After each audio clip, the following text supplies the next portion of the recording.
Aujourd'hui, je vous parle de la célèbre photographie de Diane Arbus, Identical Twins, jumelles identiques. Un épisode assez court mais qui en réalité est l'introduction de l'épisode de la semaine prochaine consacré à Diane Arbus. On voulait prendre le temps de parler en détail de cette photographie.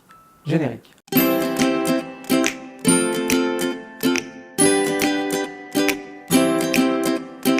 La photographie représente Kathleen et Colleen Wade, deux jumelles monozygotes âgées de 7 ans.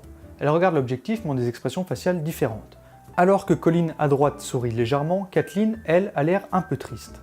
Une photographie qui est rentrée dans l'histoire et dans la culture populaire et qui est le cliché le plus célèbre de Diane Arbus. Elle a pris ce cliché en 1967 lors d'une fête de Noël pour enfants jumeaux et triplés organisée par un magasin de Roselle dans le New Jersey. Le genre d'endroit que la photographe fréquentait à la recherche de sujets photographiques. Si vous ne connaissez pas encore Diane Arbus, le prochain épisode lui est dédié, mais voici les grandes lignes de son projet photo.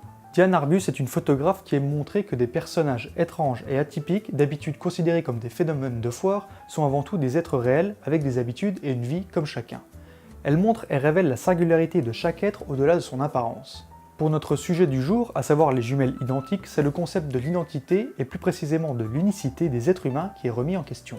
Bob Wade, le père des jumelles, a confié au Washington Post en 2005 qu'il avait trouvé la photo exécrable et que c'était la photo des jumelles la moins ressemblante qu'il ait jamais vue. Les jumelles, elles, n'ont guère de souvenirs de la prise de vue, mais elles sont amusées et plutôt fières du cliché. Elles habitent toujours dans le New Jersey et elles possèdent encore les robes qu'elles portaient le jour de la photo, qui sont en réalité vertes.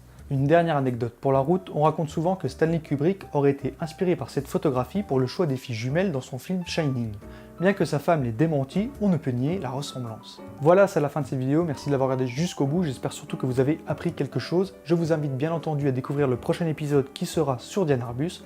N'hésitez pas à laisser un pouce bleu, à vous abonner à la chaîne, à partager cette vidéo. Je remercie les tipeurs de Photosynthèse, faites des photos, allez voir des expos, et moi je vous dis à très bientôt.